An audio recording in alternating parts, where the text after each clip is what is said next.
Ciao a tutti, tifosi del Napoli. Oggi vi portiamo un aggiornamento importante, ma purtroppo non positivo, sulle condizioni del nostro portiere Alex Meret.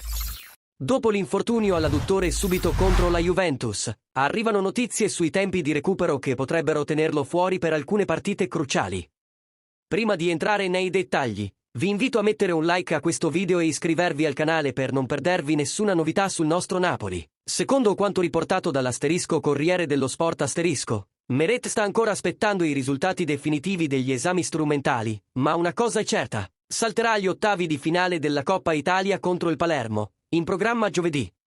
Anche se era già probabile una rotazione tra i portieri, l'infortunio complica ulteriormente la situazione. Il rischio reale è che Meret possa mancare anche le prossime due partite di campionato, contro Monza e Como, prima della sosta per gli impegni delle nazionali. Un duro colpo per la squadra di Antonio Conte, che dovrà fare a meno del suo portiere titolare proprio in un momento importante della stagione. E voi, tifosi, come vedete questa situazione?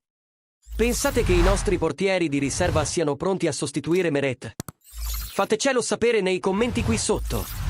E come sempre, lasciate un like e iscrivetevi al canale per rimanere aggiornati su tutte le notizie del nostro Napoli. Forza Napoli, sempre!